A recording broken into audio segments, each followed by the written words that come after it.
good. All right, so you wanted to talk about God? Yeah. Well, what do you think about God?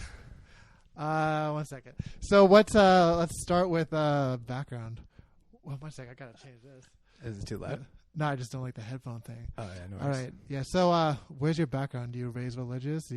No, I was raised like atheist as fuck. I rebelled kind of by getting into God. My dad still like hates the idea of God. Yeah. I went to, I think, Sunday school like twice when I was a kid, just because like my actually whole family is like on my mom's side is super religious. My grandma was just like always in the United Church. She was just like, do you know the United Church? Yeah, it's a good church. Yeah, it's a like small town church. Yeah, it's like the church of what like Christians should be, where they're like super gay and trans, and they just like my grandma was like such a good Christian woman, just loved everyone, just spent so much time doing like volunteer and charity work. And then my one aunt is a reverend or priest or something, I don't know what the title in the United Church, and then my other aunt is like a doctorate of philosophy, and so she worked like high up in the organization of the United Church. And then so your dad was just like, fuck that.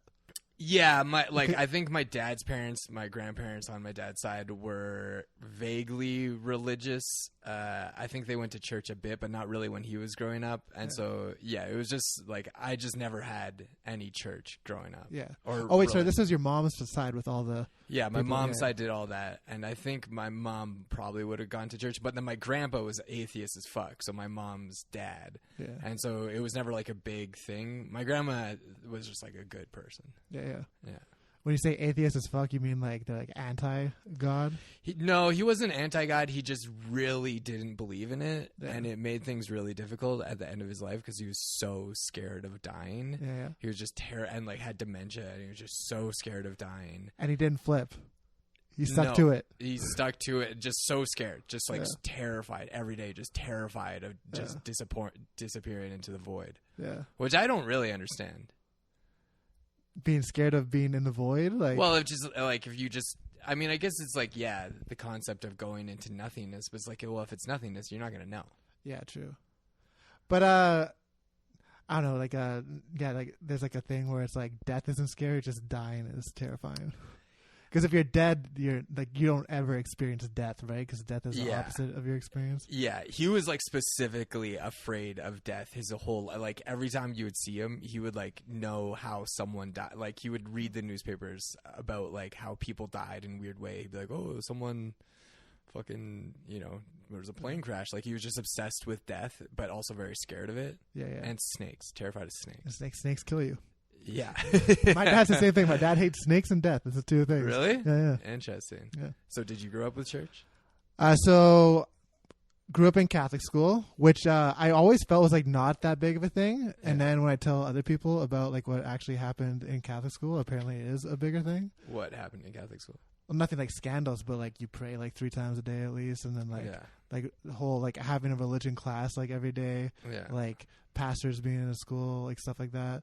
Like I don't know, like, and just you go and sing hymns like every couple of days and stuff like that. Yeah. And then I don't know, just I guess like people didn't realize like that's like normal Catholic church. Whenever I bring it up.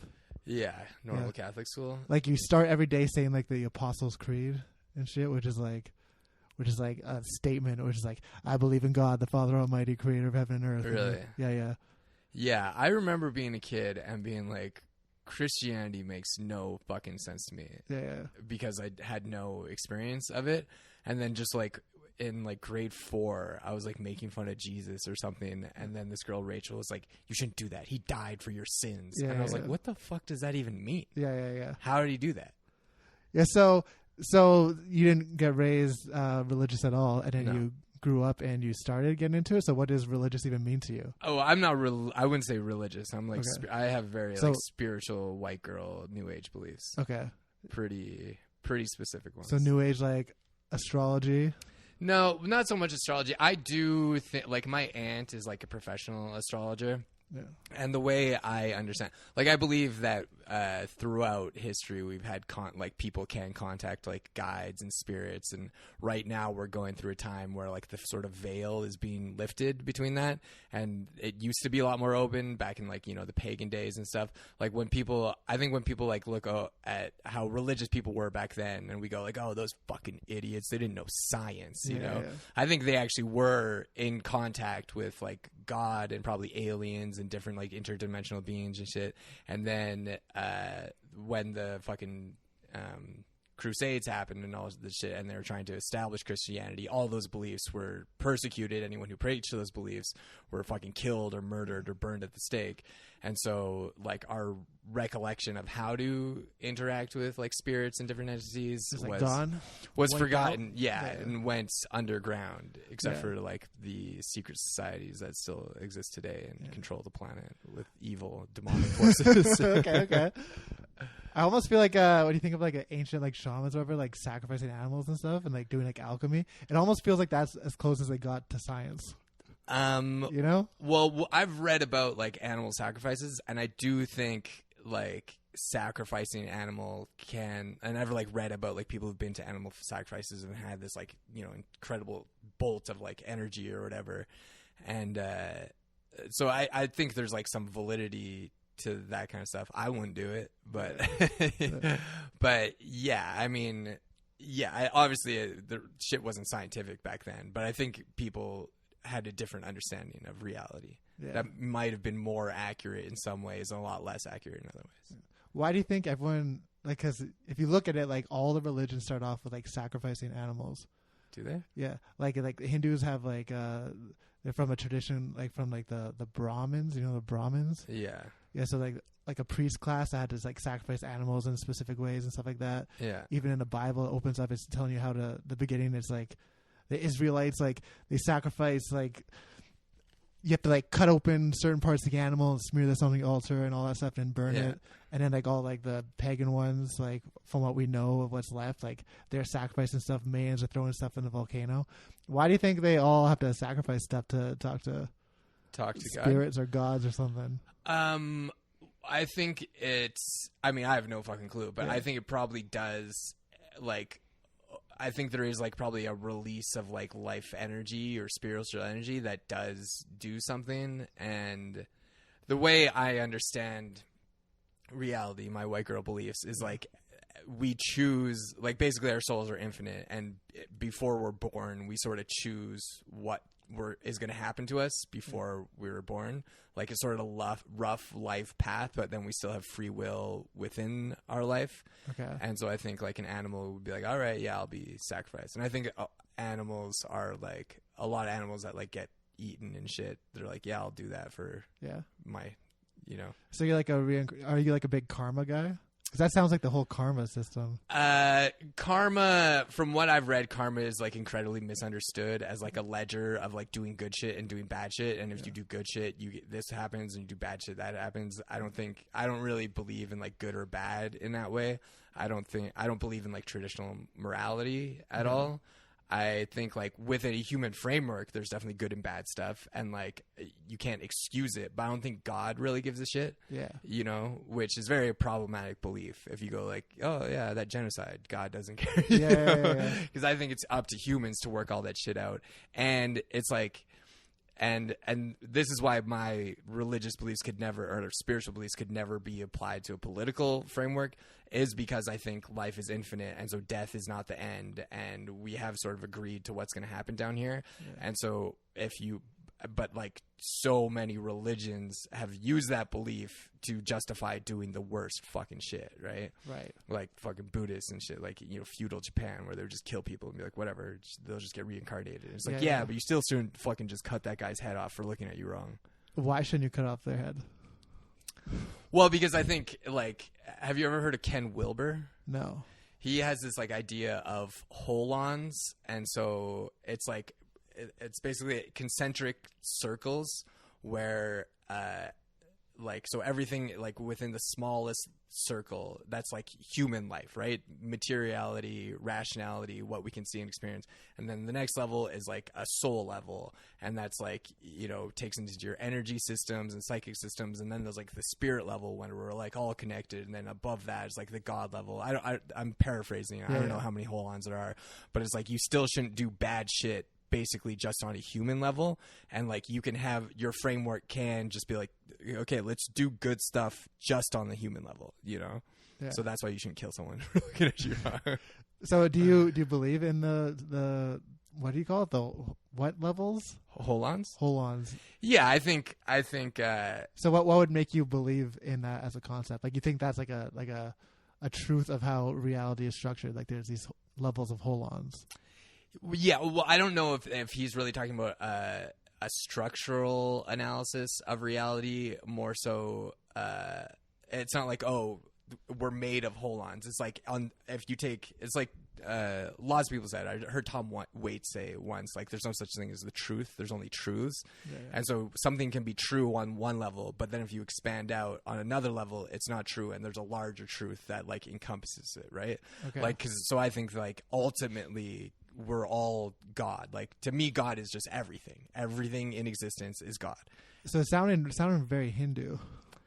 Well, even do you know anything about like Hinduism or? Yeah, I studied Eastern philosophy, and even with all the Eastern philosophies, there's like a billion, like there's like so many Orthodox schools and heterodox schools, and because basically with like spirituality and everything, like I'm a lot more Eastern based if I was to believe in any religion. But all the Buddhist schools, Hindu schools and stuff, it's like as soon as they, like, a bunch of guys will go and fucking meditate and be like, oh, I figured out the truth. But then as soon as you start saying the truth, then people go, oh, this is the truth. And forbid it's the truth. But then it starts getting like layered on with levels of tradition and orthodoxy and just bullshit. So then another guy goes and meditates and goes like, oh, all this shit is bullshit. It's not really true. You have to do this. And maybe that is the truth for a bit. But it's ultimately because like the human mind just can't understand the ultimate nature of reality. Yeah. I'm the same way. I feel like it's just impossible to know everything. So you'll never be able to. Yeah. Like, you'd be overwhelmed if you like knew everything, right? Yeah. So you can only ever get like a small little piece of it. Yeah. But that's what's cool about the Eastern stuff is like it's like I don't know, coming from like Western like Christian stuff, it's very like dogmatic. It's like, this is the rules. Yeah. And it's like, oh, you didn't think this story meant this? Well, you're wrong. Yeah. But like the Eastern stuff is like a huge history. To me, it seems like a huge history of debate. Yeah. And it's like, well, they get pretty dogmatic at times too. That's true. They do kill each other. Yeah. over minor religious differences as well. That's true. But like saying Hinduism is like so broad compared to like saying like Christian, you know, like, cause like from the little bit I know of it, like Hindus basically have the idea of like the Brahman, the everything, aka God or whatever, and then like the self. Yeah. And then there's all these different schools of how like the self interacts with the God, you know? Yeah. And like how like reality like sees itself or whatever, and they have like this, all the different sects seem to be like a debate on how that works, as opposed to like in like Western religions like Christianity and like Judaism, like Islam and stuff, it's like very much like, this is what it is said, so how do we shove this into this box? Yeah, although even within Christianity there's like there's the same thing of like different heterodox and orthodox, and just like constantly being like, oh no, this is the truth, no, this is the truth, and now this is the truth, you know? Oh, but they're so much more similar than they are different. Yeah, I haven't really studied Christianity that much.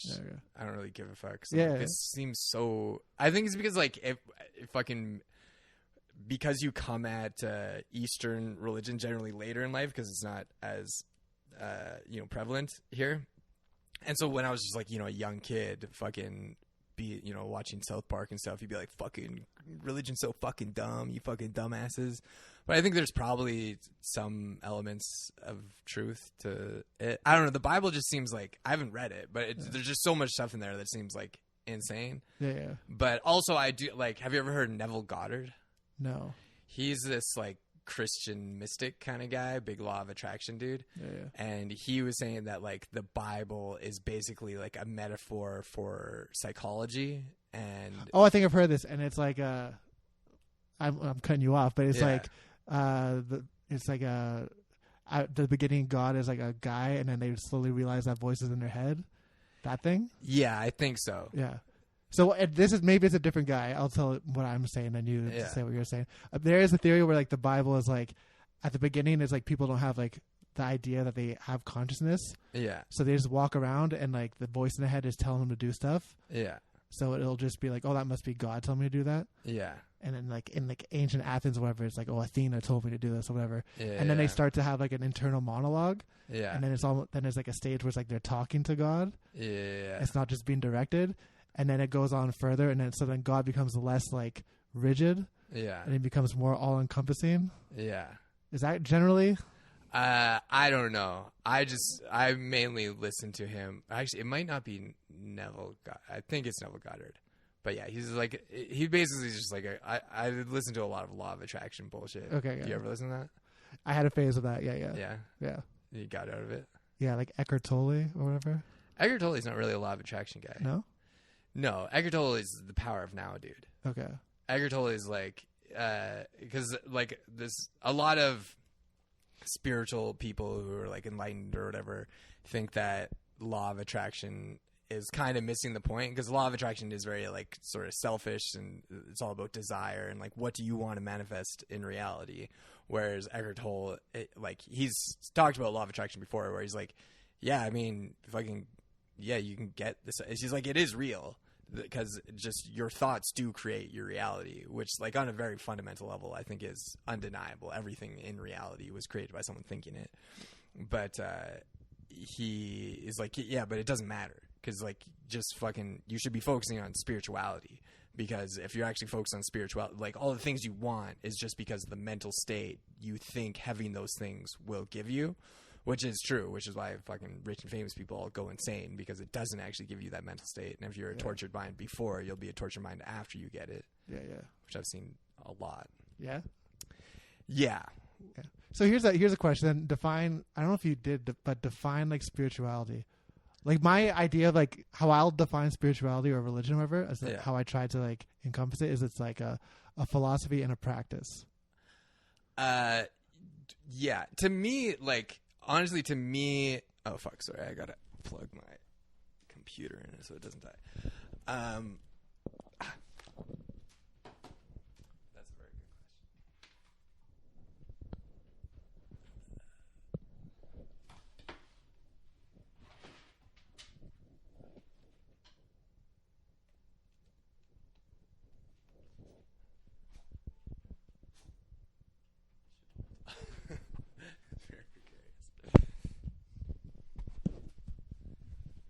Okay, yeah. To me, spirituality is essentially, I think it's an attempt to explain a higher level of reality that we just don't understand. I think, like, if you were a fucking, 5,000 IQ alien, you could, like, what we conceive of spirituality to them would just be science. I think spirituality on a certain level, if we could understand everything there was to understand about spirituality, it would just be science to us. Like, so you think spirituality is trying to find out what's going on as opposed to just feel a thing?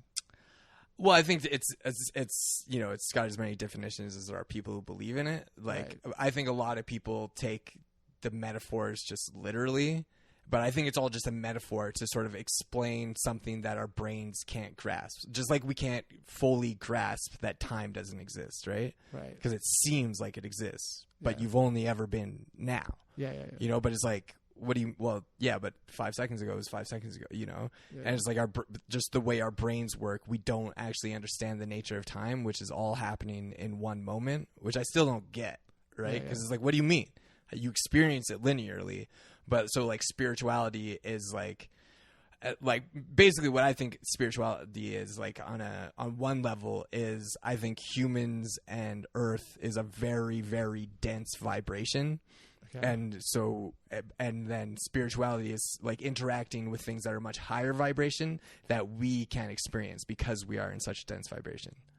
Okay. But I've had like experiences. Basically what woke me up to spirituality was like having a bunch of dreams in high school where I saw the future. Okay. And did it come true? Yeah. It wasn't like it was just like a series of dreams. I was like in a very weird place. I was like 16 or 17 and I would have a dream and then the next day something like that something, the exact thing would happen, like deja vu, but it was like, it wasn't deja vu because I seen it, but it was never like fucking 9/11 or something. It was just like, it would be like you sitting there, like moving your leg, and it would just like be this very specific flash of something happening, and then the next day that thing would happen, like the way someone would walk down the stairs, and I'd be like, I fucking saw that. I remember seeing it. I have one moment like that was like super vivid, and I think of it often, but it's the most inconsequential thing. I just vividly remember I was young, and I imagined myself getting out of a van and the exact same way onto this lawn. Yeah. And just how the door was framed and everything. Yeah. And then I ran into that when I was like 15, and I was like, no fucking way. I've been thinking of this exact moment forever. And I thought like something crazy was about to happen, and just like nothing happened. Yeah, that's the thing. That's the thing when you first start, like when I first, because before that I was like fully atheist. The craziest thing that happened that like sort of blew my mind open is I had been having those dreams a bunch, and I was like freaking out because I was like, what's reality? Like I was a very science guy, like, you know, I didn't believe in God, I didn't even believe in love at the time. I was very like fucking, you know, 16 Reddit piece of shit, even though Reddit doesn't exist. And I was like, I had this conversation with my classmate Haley Wong, where I was like, no, love's not real, it's just like a biological imperative to like reproduce or whatever.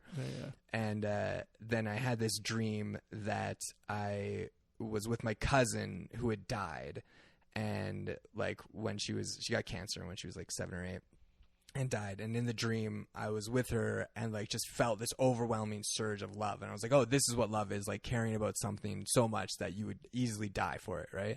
And then in the dream, I went and told my aunt about it, and so I had another dream where I went and told my aunt about it when I was in her house, and I was just standing at the top of her stairs, like from the basement stairs, and the door was open and she was outside, and like the dreams where I had been having, where you feel like you see the future, they feel different. They're very vivid, very like, it was always like, okay, that's gonna happen tomorrow. It's not like a normal dream where your teeth are falling or whatever. And so I went over to my cousin's house. My aunt wasn't there, and so we were just hanging out. And then my aunt comes home, and like the whole time I was like, oh, I know. I was thinking I was going to see her there with the door open. And then she comes home. I was like, oh, I guess I'm not. She's already in the house, so I'm not going to see it. And then so I go up to talk to her, and she'd just gone outside to go get groceries. And so they come help me with the groceries. And then I saw the exact thing. The door like open, just like it's like seeing like a slot, like a frame. A line with a frame in your mind, you know? Yeah. And then I just started like freaking out. I started crying. And then like I told her, I was like, I think I need to talk to your psychic friend, because I knew she was super into like spirituality, New Age, all this shit. That's why I had to talk to her.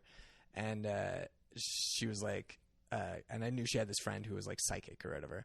And I was like, I don't know what's happening. I got to talk to her. And then like 5 minutes later, her friend called, her psychic friend. And she's like, hey, like, why am I calling? Like, what's up? What's going on? Yeah. And I just told her what was going on. And that sort of like broke open my reality to just like, oh, how we conceive of reality is not actual, the end all be all, you know? So for you, spirituality is like is an active pursuit of trying to understand stuff because you realize you don't understand anything. Yeah, kind of. It's the same reason I've always been obsessed with like truth and like what the fuck is actually going on, and like philosophy and all this shit. Okay. Yeah.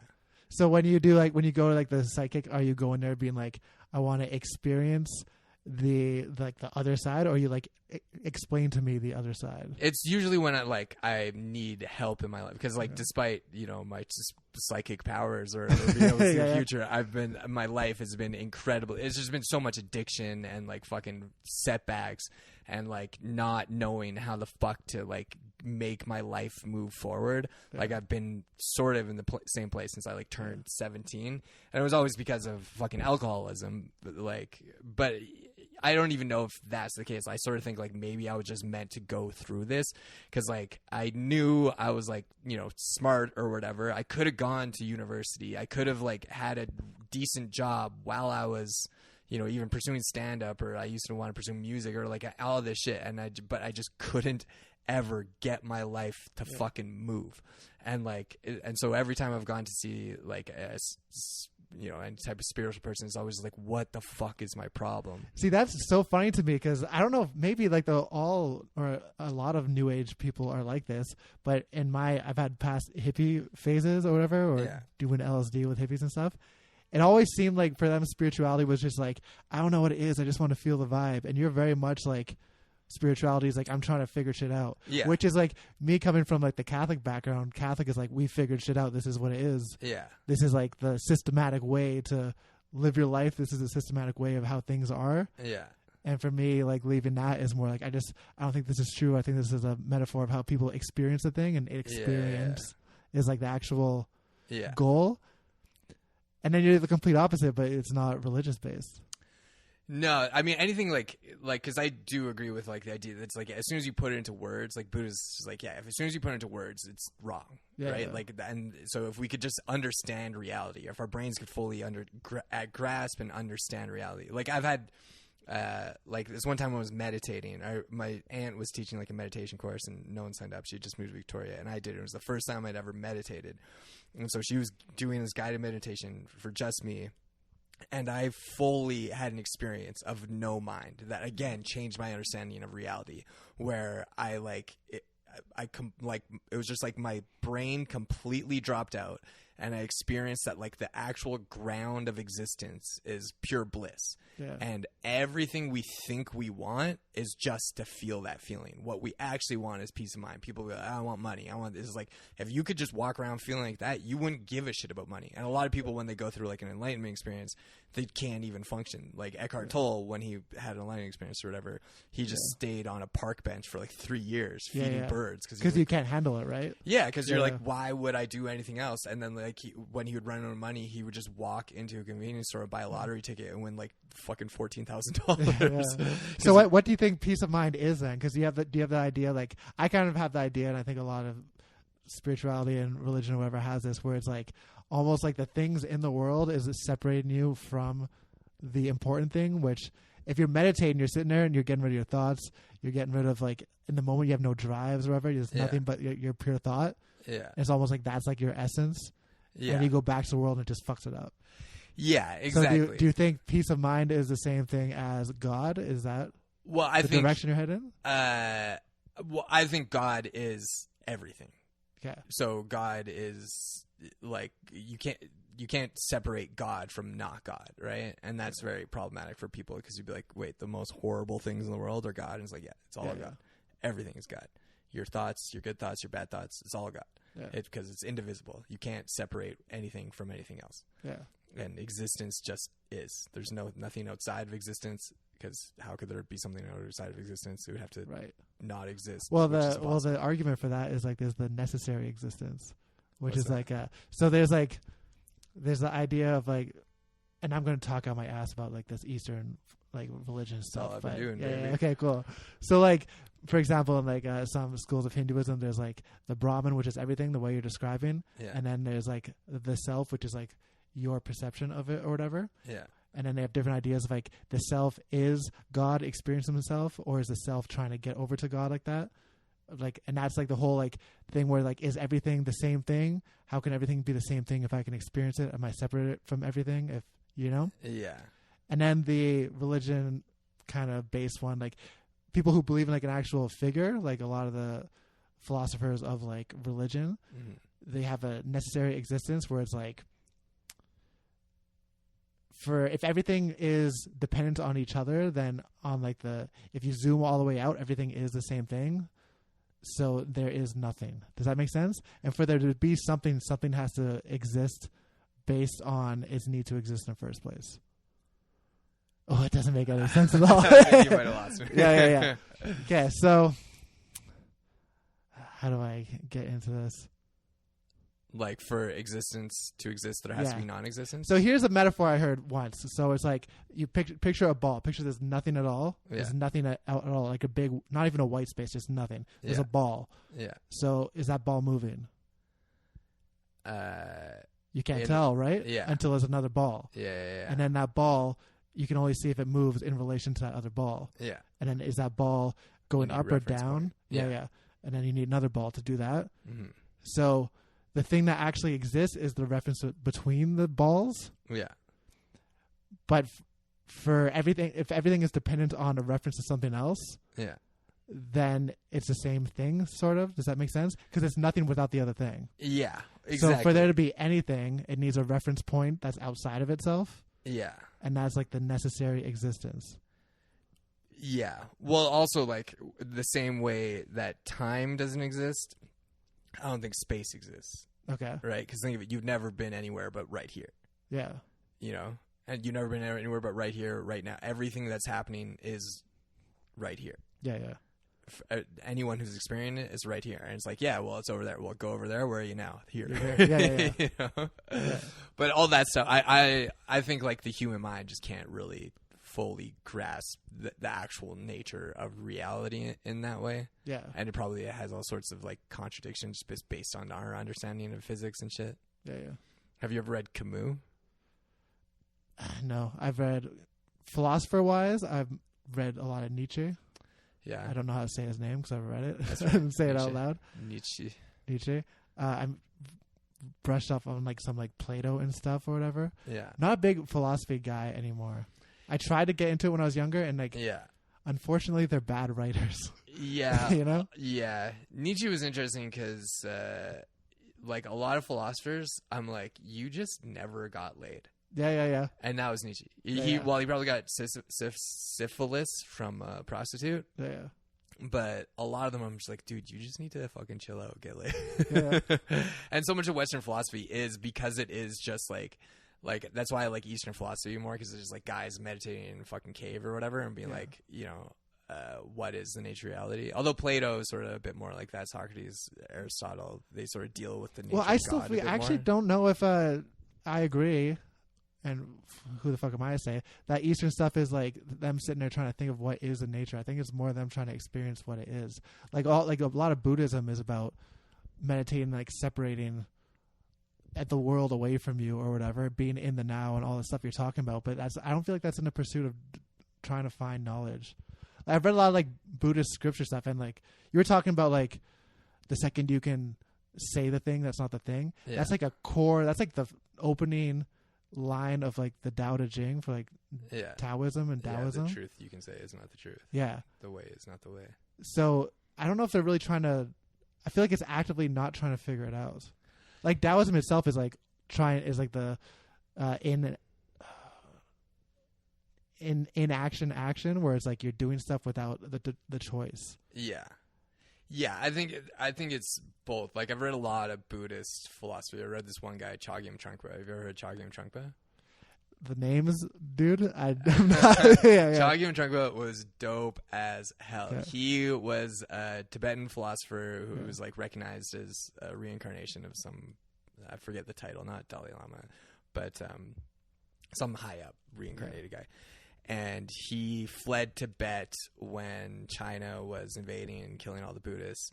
And he came to America and realized, and this was like during the 60s when there was this whole spiritual revolution in consciousness.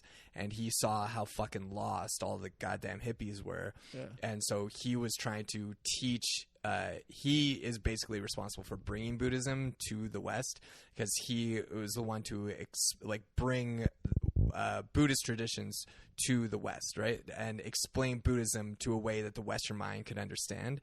And so he explained to people, like, fucking get a job. Because his whole thing was like, or one of his things was cutting through spiritual materialism, the idea that certain ways of life are spiritual and certain ways are not. And he was like, no, you can get a job because this is your tradition. You were born in the West, and so embrace the Western lifestyle. Get a job, buy a house, have a family. That's a cool thing. So I've read like a bunch of like excerpts from the Pali Canon. Do you know what that is? That's like the original Buddhist scriptures. It's like the Buddha giving lectures or whatever. Yeah. Presumably, it's like him actually saying it. And like there's like a concept, and this is me thinking this is not a thing that's accepted. But like so like in Buddhism, like there's like tiers of reincarnation, right? So like if you have bad karma, you're like an ant. You have better karma, you're a human. Better karma, you get to be reincarnated as a monk or whatever. And then better karma, you eventually Bodhisattva or whatever it is, and then the Buddha or whatever. You keep working your way up. Yeah. So if you think of that, it's like if you're like born in Canada with like Christian parents and stuff, you're probably not on the reincarnation to be the Buddha. Yeah. You know, you'd have to be like born in like a monastery or something. Yeah. So that's kind of, I wonder if that's why those people who like brought like Buddhism and like stuff to like the West are like, well, you have to be in your tradition because this is where you've been put. Yeah. Yeah. Well, like so much of what I've read from Chogyam Trungpa about karma is like, it's not like, oh, good or bad karma. It's like, oh, you killed a bunch of people. Yeah. Karma is basically just like your level of ignorance and being trapped in samsara, being trapped in Maya illusion. And the more you meditate is how you get rid of karma, because you're not even putting thoughts out there. Right. Every even thought you put out generates karma. Everything you do generates karma. Yeah. So like you should be meditating as much as possible to sort of like clean your karma, and then you get freed from the wheel of samsara. And because as long as you're fucking being born and rebirth, he's just talking about how like everything in life, if you're really able to get right down to it, it all contains like an element of suffering. Right. Even just like fucking, you know, like getting laid, doing much the attachment to the earth, it brings out suffering. Yeah. Because to be like to reach enlightenment or nirvana or whatever, you can't even have like good karma. Yeah. Or good, bad. I think that's a Western way of looking at it. That's very Western. But like you have to be completely detached at the very end. Yeah, and detached, and then also just like have such a pure mind, or just like be actually to control your mind, right? Yeah. And so you actually have, you know, and they talk about how it's easier to conquer the world than it's actually conquer your mind. Like when you actually think about like how fucking hard it is to meditate to get to the point where you're not actually fucking thinking anything. Yeah, like no desires. Yeah, like I slipped into it once, and I thought that was like, oh, this is what meditating is. Every time I meditate, I'm going to do this. But I think it was just like this random meditative experience that sort of like got me on the path. And then I spent the next fucking 20 years just being a blackout alcoholic. Yeah. I don't feel anything when I'm drunk. Yeah. And so but I also think there's a lot of Buddhist script, like a lot of what Buddhists put out is like, I think there's like secret layers of Buddhist knowledge that they don't tell people because they don't want people getting distracted by the bullshit. Right. And Buddhism is very just like, shut the fuck up, meditate. That's what you need to do. Just fucking shut up, meditate, figure out your own mind, because you can't read this shit and understand it. Yeah. You actually have to practice it. Yeah. And if you're not practicing it, you're not going to get it. Yeah. But what's fucked up kind of about the Buddhist system and like a lot of the Eastern ones, especially with the reincarnation or whatever, and you're working your way towards having no karma, no attachment to the world. Yeah. Like, there's still reliance on so many like lay people who are like at the bottom rung to like fund that lifestyle. You know what I'm saying? Like, if you are completely detached from the world, you need someone out there doing grunt work so you can live that life, you know? Well, a lot of the Buddhists, like you know, there's all these Buddhists, like Buddhas or whatever, because Buddha is just a term for someone who's attained enlightenment. And they would be like fucking, you know, there's all these like Buddhist art of them sweeping and fetching water and chopping wood. Like that's what the fucking Buddhists say: before enlightenment, fetch water, chop wood; after enlightenment, fetch water, chop wood. So I don't think that it's like you can't just live on your own, fucking grow crops and shit, and be an enlightened master or whatever. Yeah, but then that's like an attachment to the world, you know. Well, I think as long as you're in the world, you're attached to it. I've read a lot of stuff, and part of my manic episode was thinking I was going to die because I thought I was enlightened. And so, because I've read a lot about how, like, enlightened masters, if they hit enlightenment, a lot of them will just die because, like, they no longer need to be incarnated in a body. Yeah. And so they're just like, yep, fucking next level of shit. Well, there's, like, what are the Jainists? Do you know anything about Jainism? Jainism, I think? Yeah. So there's also like an Eastern thing like that, and like there's guys who like are right about to reach enlightenment or whatever, and they just like stop and they just like die. Like they actually do that. Like there's like one guy who's famous for just like put his hand up there in the sky and just left it there, and it's like shriveling up and it's like all dehydrated because it's just like he's completely detached from everything. Yeah. But those guys are like so intense. That looks fucking like, so stupid to me. Just put your fucking hand down, bro. Yeah, but hey, man, he made it. That's why you're not enlightened, buddy. Yeah, I guess so. But even they have like things where it's like they can only drink boiled water because they don't want to ingest like an insect or whatever, because that's like bringing about like bad energy to the world. But then they have reliance on like a layman to boil the water for them. Yeah, and see, that's why I think like, and I've read, you know, different Buddhist philosophers and shit saying that shit's wrong because it's like fucking if you're actually detached, you could go kill a fucking school, yeah. because the world isn't like you wouldn't, but you could, because it's like you're actually detached from everything, and ultimately it's your state of being that determines your level of detachment, not your actions. Yeah, there's a big refutation of Buddhism though, where it's like, I don't know if you believe in an actual Buddhist story, but because like Buddha, like the first Buddha ever is Mahatma Gandhi or whatever his name is. Like or no. Gandhi. yeah. But so he like reached enlightenment or whatever, but then he wanted to come back and teach everyone before he was gone, so they could reach it too. But so it's like, did he really reach enlightenment if he had the desire to help other people? Because at the last rung, you're supposed to not even have like positive desires. Well, I think like you've heard of the Bodhisattva vow, right? Tell me. The Bodhisattvic vow is you take a vow where you vow not to attain full enlightenment until every being on the planet. Yeah, so that's like a Zen Buddhist thing I've learned. That's like one school of Buddhism. Is it? Yeah, and that's the one that's the most popular in the West. Yeah. That one's cool because I looked up on how they rationalize nirvana or whatever. It's like they say nirvana is on earth because they're very like, they're in the school of like everything's interdependence, like the ball thing. Yeah.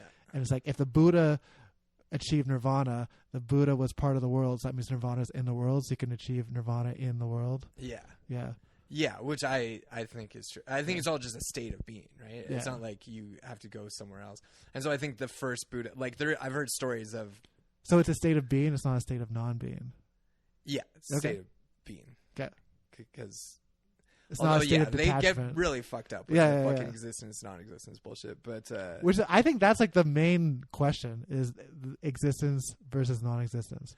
Yeah, well, for like all of it. Yeah, I've read this book like multiple times. I forget what it was called. It's like this large Buddhist text about like the very particulars. There's 3 of them. I forget the name of it. The Gunas and Hinduism. No, it's by Chogyam Trungpa. Oh, okay. And so it's written relatively recently in the 70s. Although a lot of his stuff was actually transcribed from like talks he gave. But he was. I forget what I was going to say. The 3 things of Buddhism transcribed from his talks. Well, yeah, he was talking about he's like people get caught up with the non-existence because like ultimately your idea of who you are, like your conception of yourself, that's what you have to transcend, is like realizing that you don't exist in the sense that like everything you think you are, that's a mental projection. And if you actually were to like drop out of that, you would see it's all just a mental projection. And I've gotten there like a few times in like a few meditative states where it's like you really fully grasp that, where you're like, oh fuck, and then it accompanies like a state of fear. And like he talks about that, the fear where you're like, holy fuck, I'm not even real, what the fuck? But he also says, he's like, no, but you are real because you're in the world. Like you fucking need to eat breakfast and shit. Like you're real. Yeah, you are real in a sense. And so don't get fucking too caught up in that. It's like you are a guy. Yeah. You're going to fucking, even once you attain alignment, you're still going to have a body and you have to walk around and do shit. So how do you reconcile the thought in your head about being real and not real?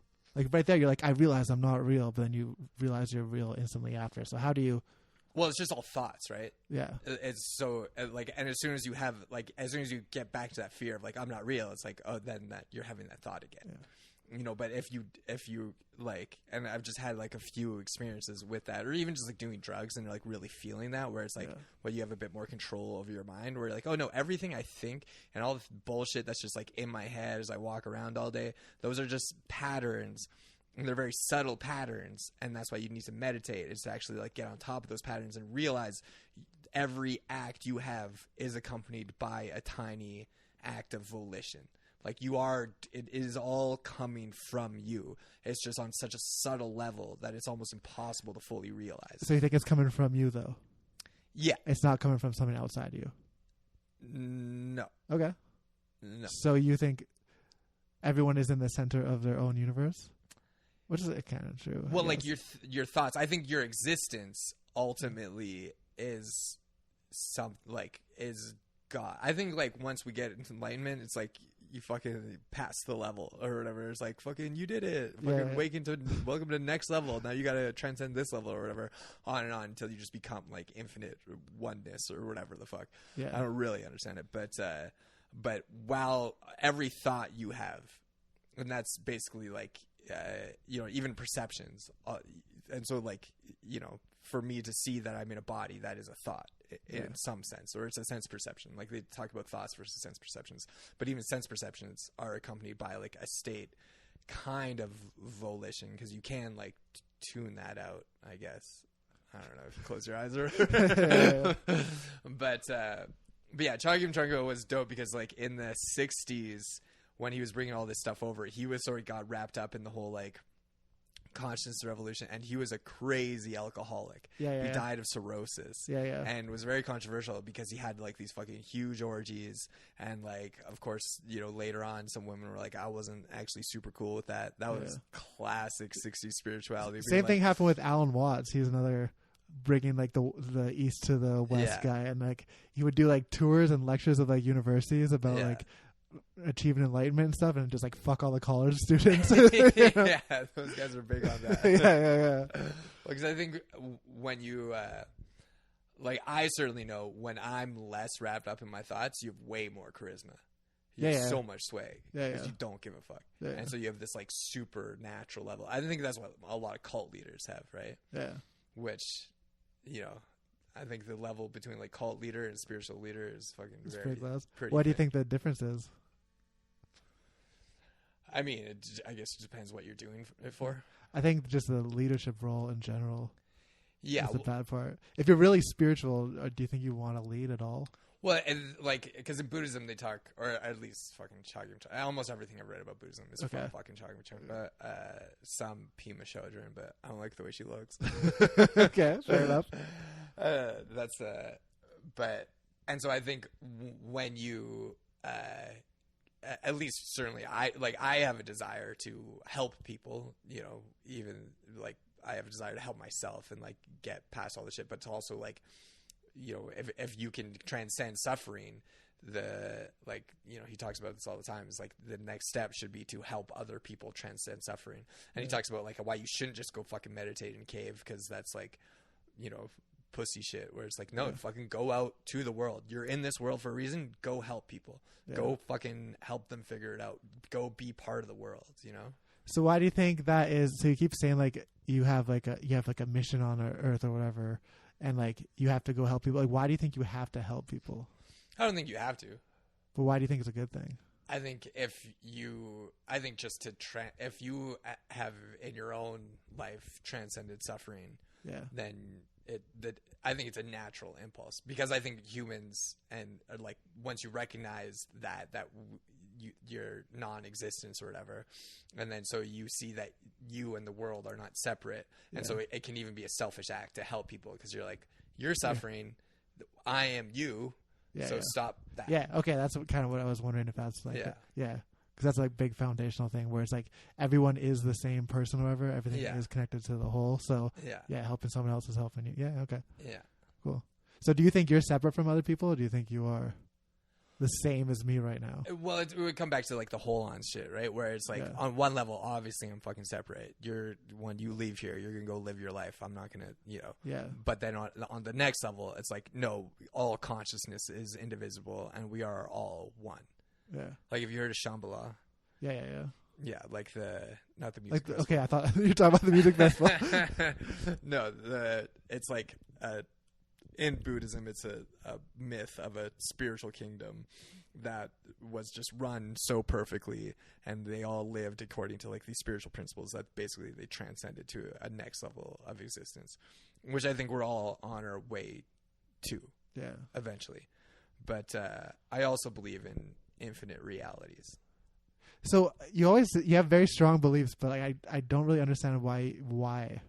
Why? Yeah, like why do you believe these things? It's just because you've experienced it, so you're like confirms it in your head. Or did you hear it and you're like, oh well, that logically checks out, so that's the thing. I have a very open mind. Yeah. Which and I've just always been obsessed with finding. Like, I think ever since that shit happened to me in high school, where I was like, what the fuck? Like, what? Yeah. Wait, I can see the future. Yeah. What the fuck? Like, and so I was like, what? And so since then I was like, what the fuck actually is going on? And so I've read tons of different shit. I've gotten into like, and open mind, like very open-mindedness. Like fucking, if I didn't have the internet, I would have joined so many fucking cults by now. Because I'll be like, well, what this guy is saying checks out. Like, and I've, you know, throughout my like 20s, I fucking like, you know, was a misanthrope for a lot of shit, hated society, like, and you know, wanted to fucking burn it all down or whatever, because you can see, well, like, you know, I'm not happy in this, but also it was my own indolence and fucking alcoholism that was making me so unhappy, but you blame society or whatever. Right. And so I've read so much shit about like the nature of reality, and like been guided down a lot of weird fucking rabbit holes, went into like a lot of conspiracies and shit, which I do believe a lot of conspiracies still. But I also think that because reality is constructed by your mind and law of attraction and shit, whatever you believe, like if you're looking for conspiracies and looking it's for like control, confirmation bias, right? Well, it's not even necessarily confirmation bias. It's like that is the reality you will experience. So there could be like fucking Illuminati doing all this shit, but the level to which that's actually going to affect your life is the level to which you're obsessed with it. Because if you walk around going like, fucking, I'm not in control of my own life, I can't get the things I want because the Illuminati are in control of everything. It's like, well, yeah, you're thinking that all the time, so you're not doing the things that would help you live your life. And I think like even and I think that is sort of the goal of the Illuminati or whatever, is to get us to embrace this sort of capitalist realism where we think that we don't have control. You know, and so for you, spirituality is very much escaping suffering. It is very much in line with the Buddhism stuff. Yeah, I probably would say like I've been very, you know, I've suffered a lot for someone who never was like on the streets or anything. I've suffering all from my own fucking mind and thoughts and actions. So it's both for you escaping suffering, and also it's you trying to find answers. Mostly the answers to escape suffering. I don't know if, like, I think like it's the suffering of ignorance, which is another thing like talking about. It's just like if you're ignorant, ignorance is suffering because it's confusion, and being confused is a state of suffering. And for me, I've been like so confused, like being like, what the fuck? What is it? What is it? What the fuck is it? Why, you know, like, why do I have to fucking work a landscaping? Why am I a landscaper right now? I'm fucking 29. I could have gone to university. I could be a fucking lawyer right now, but I'm a landscaper. I shouldn't talk about landscaping, you know, but like, I actually love landscaping. I feel like I hate it so much. Well, actually, I don't love it. It's actually brutal. But there's like every once in a while you get that little glimpse where it's kind of like a Zen moment. Like I remember I would be what do you call it? Like dethatching a lawn or whatever, like a power rake or whatever, like taking up the old grass. And after I'd have to rake it with like a hand rake. And I remember I would always have this feeling where it's like I'm like raking like a big dog right now. I was like the lawn is like a dog, and I would just all I would think about was just like scratching the back of this giant dog. Mowing lawns can be like meditative sometimes, but it's just like I fucking hate physical labor. I love exercise. I love like fucking working out and shit, but I just hate. I hate bosses. Ever since the gig economy existed, I haven't like I've had maybe like I worked at a cafe for a few months here and there, but I fucking hate bosses. Like I hate authority. Would you like being a landscaper if you were your own boss? Like would you like no, because you still have clients that are the boss of you. What if you were just like on like a Buddhist monastery and you were the guy who cuts the grass? Do you think you'd like that? It just sounds so fucking boring. Like fully embracing spirituality, I just don't think it's my path right now this lifetime. Basically, I just want to like achieve my stand-up goals first because I've been fucking working at it for so long. And honestly, I feel like the keto diet has been the thing that's helped me get there. Okay. Because I just like got back on keto and it's completely changed my life. Because I did it for cognitive health. Because like for a while, I was like just like. Ever since my manic episode, I'm just like going up and down, but like I was like just suffering and in a really bad state, and then was like, what the fuck is going on? Like, how do I get past this? And then I ended up listening to some cognitive health podcast where the guy was talking about the keto diet and how it's the number one cure for epilepsy, like proven, which is crazy, like gold standard of scientific proof. Okay. And and then and there's less confirmation about whether or not it's actually beneficial for bipolar, but there's a lot of like some studies that would reveal that, and good for ADHD. Yeah. And since switching to it, I've been in such a more positive place that I actually finally feel like I have the motivation to get where I want to get with stand up and like fucking sketches, and just like I've just been doing this for so fucking long. Yeah. And mainly at this point, so much of this, I recognized this the other day after like dreams I was having, is just like fucking all the people I've met in my life who are doing stand-up, the ones who are more successful, a lot of them are fucking like piece of shit narcissists. Yeah. Not all of them, but a lot of them are very successful people, fucking the greatest people in the world, you know? Yeah. But a lot so like I can't be spiritual right now. I got to be a narcissist in this life. Well, not be narcissist. I got to start eating meat and fucking.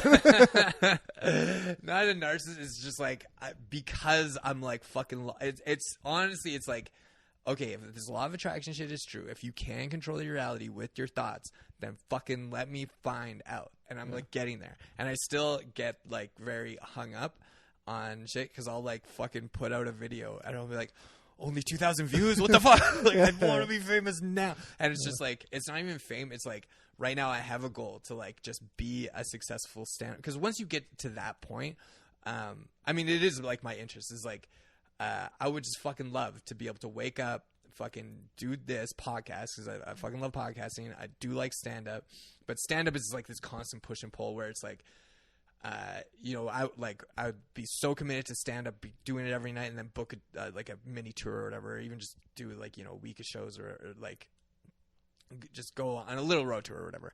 And then by the time you get back, you're like, do I even fucking like this? It's just so emotionally taxing, like getting on stage every night. And so now my sort of thing is like, I want to get to the point where I don't feel that emotional taxation. Yeah. And I am getting there, you know, because it's like the emotional taxation is, what if this goes bad? Yeah. You know, what if people don't like me? Because also like part of my karma or whatever is having a like people like having a deep-seated like emotional avoidance that comes from like, you know, childhood rejection by my parents or you know, and so needing people to like me, but then also coming from emotional avoidance. And like before my manic episode, I was like fucking living in my basement, like my girlfriend's grandparents' basement, not talking to anyone because I just had such bad social anxiety. And it's like I'm trying to overcome all anxiety, you know. And so like it's kind of like doing that as kind of like a spiritual practice, because it's like, okay, I want like, and also knowing that like, okay, so I have these thoughts about like, you know, Buddhism and all this shit. People look up to people who accomplish things, and so if I accomplish these things, I could be like, hey, fucking, you know, do this or whatever, and not necessarily to accomplish those things, but because people value accomplishment so much, to just have a platform to whatever speak bullshit, you know. Do people value accomplishments? Here's my thing, like, and this is a kind of hacky answer, but this is what I feel is the goal of everything, and I don't know how to get there, but I feel like the way to feel fulfilled in anything you're doing, and to get, even if as a byproduct, to get recognition, to get love from people or whatever, is you need to be in service of other people. Yeah. You can't take, you have to give. Yeah.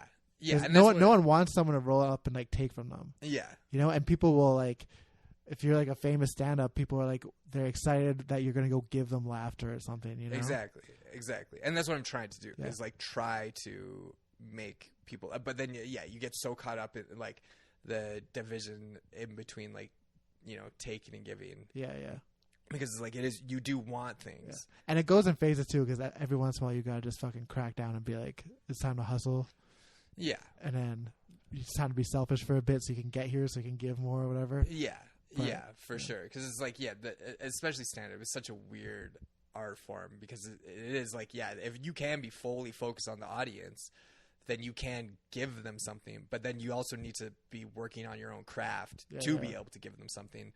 And like that desire to get the laughs is what pushes you forward to the place where you can give the laughs, you know. It's like, are you getting laughs or are you giving laughs?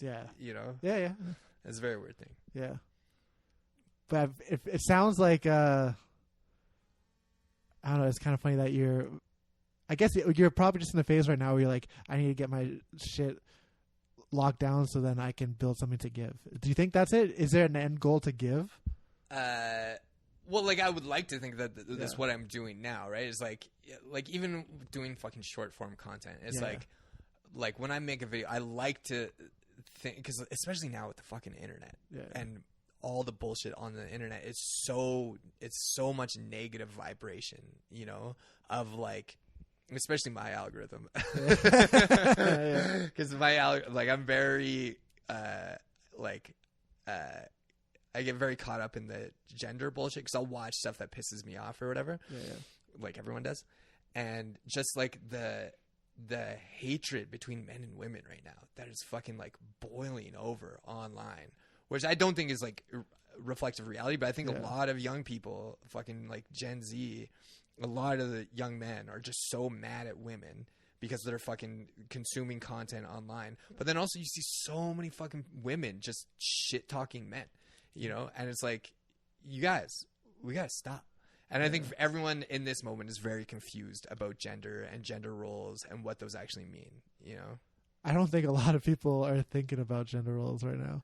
I think people in like little niches are thinking about this. I don't think they're thinking of it in that way, but I think like, you know, even men being like, fuck women, you're all dumb bitches. That's still thinking about gender roles, just not in a way that you would talk about it. But the people who just spend a lot of time being like, fuck women, they're dumb bitches, like they're an outlier. Most people are just going to work.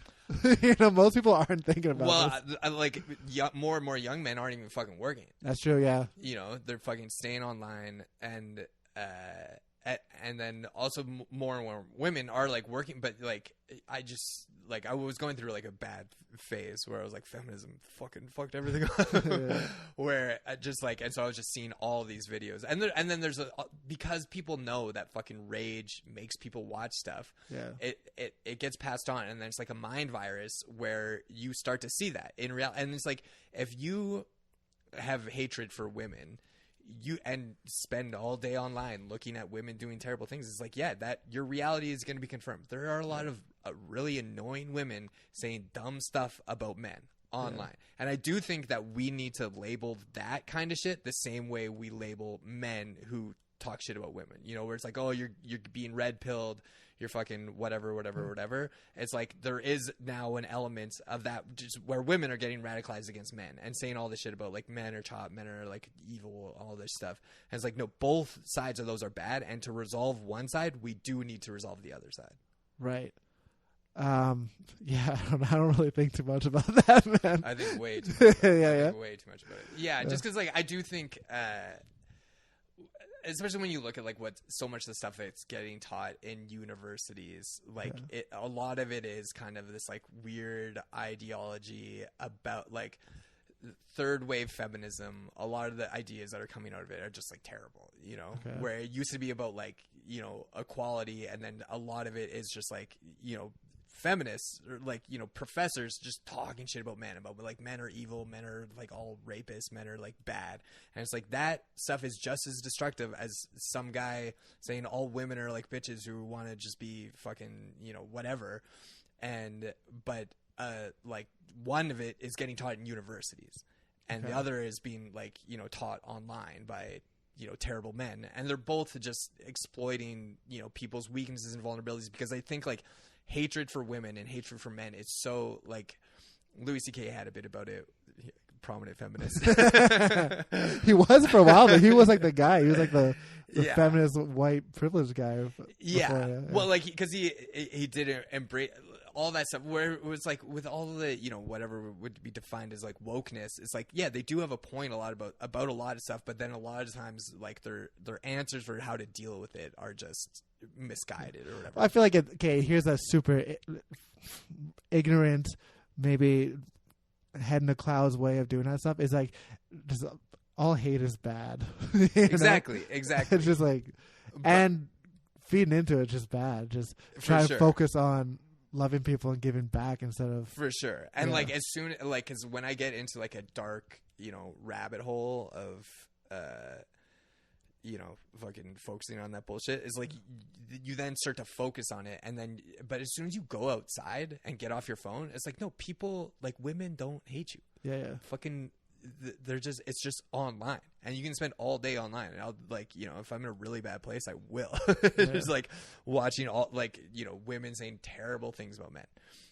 But with hundreds of thousands of views, like female influencers just talking about how men are whatever, useless, they're not masculine enough or too masculine or whatever. And it's a really weird place now with like, anti-men stuff online, because half of them are saying like, oh, masculinity is terrible and like we need to destroy masculinity. And like a lot of them saying like men should need to like pass, should need like the government to like tell them whether or not they can have kids, like stuff that's like, if you just reverse the genders, or like, saying all men are evil, all men are bad. I have never heard, I'm sure it exists, I have never heard someone bring up the idea that the government should tell men if they should have kids. Yeah, well, you're deep in there, brother. They're out there. Well, it's because your algorithm. They're just like, I got really into it for a while, and it is so destructive. But it's like when you're in that place, you just like there's something that wants that negativity, and wants. Well, it's like because here this is another thing where it's like this is just a vibe. This is just a vibe I have. It's like if I'm on my phone, I'm like hate watching things, like I'm taking right. Yeah. It's a lot easier to take in hate, which kind of feeds this like the loop, whatever. Yeah. And if you're just focusing on giving out and like loving people, like I feel like you're not as consumptive. For sure. You know? Totally. Because if you're in a good place, you just won't even be on your phone. Like being on your phone puts you like if you have shit to do for your community, you're not on your phone. Have you done drugs? Yeah, I used to do a bunch of acid and mushrooms and stuff back, but I don't do it anymore. And do you ever do acid and then look at your phone and you're like, this is terrible. I mean, when I was taking acid, I was like 20, and when I was 20, I was kind of like rejecting smartphones, so I had like a Razor phone. Well, so that's healthy. I don't know if I've ever taken like a real psychedelic trip and had like a smartphone. Yeah, it's terrible. Yeah. You just realize you'd probably spend your whole fucking trip on your phone. No, you don't. You don't. You can't, because you're like, this is just looking at it for a second. You're like, this is poison. Yeah. This is spiritual poison, and it's killing me. Yeah. Which is nice when you get that realization. Yeah. I find like the easiest way to quit something is when you just realize it's bad. Yeah. And I found it so hard to quit like a bad habit until you realize, like you have that feeling where you're like, I actually don't want this. Yeah. That's like the only time I've ever actually quit stuff. Yeah. Like I used to smoke weed like every day in like high school and like a few years after, and I started getting panic attacks, but like I didn't even realize it because I'm just so used to smoking weed like every day. Yeah. And then when you have that moment to be like, I actually don't like this. Why am I doing this? Yeah. Then it's almost like the first step for me, at least, that I'm gonna quit soon. Yeah. Like because it's just gonna slowly separate myself from this. That I don't actually love this thing. When I fucking find out something's terrible for me, I'm like, let's fucking do it all the time. Yeah. Well, I don't know. I think there's just something in me that is just like self-destructive. Yeah. I have a deeply self-destructive nature. Yeah. Which it's taken me this long to like sort of get over it. Like I was talking about this with Austin, where it's like there is part of me that just wants to be a fucking degenerate alcoholic piece of shit. Yeah. Like I'll go on the subreddit crippling alcoholism. Yeah. Have you ever been on it?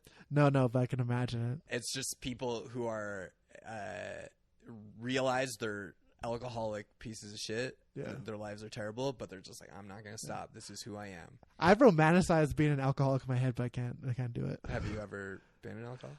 No, I like booze is the one thing that it just doesn't hit with me, because like in my head it would be nice to be like, oh, I just don't give a fuck, I'm just whatever, and then like I'll drink and I'll just get sad. Yeah. Like not me. Every time I drink, I'm so happy. Yeah, because I think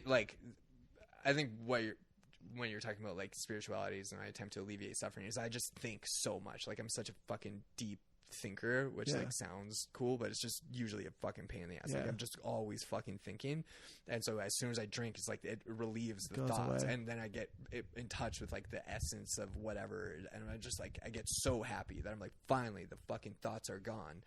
But have you ever had like a regular meditation practice where you actually got better at achieving like the like letting thoughts pass by? Yeah, I'll go in and out of it. Like I meditated today. Like I'll go through periods where I'm meditating every day, and you do get better at it for sure. Yeah. But even fucking in Buddhism, they talk about like that's still a sense of attachment of like trying to get to that state of meditative absorption where you don't have any thoughts, because like a lot of it is like, yeah, you should be like, these thoughts should be coming up so you can examine them and be like, oh, this is who I am, this is what I am, is all this just bullshit. And that's also part of it, is just like, so as soon as you sit down and meditate, you're meditating. You know, people go like, oh, I could just never not think. It's like, that's not what meditating is. It's just sitting there and actually being present with your thoughts until you just get to a point where like, I fucking went through it all, you know? Yeah. That's why I don't like therapy. Yeah. There's too much shit going on, too much noise. Well, I just don't agree with therapy, because I don't think most of it, it's just a very Western worldview where it's like, oh, you have these thoughts, you should have different thoughts. Have a different set of thoughts. And it's like, no, it's still thoughts.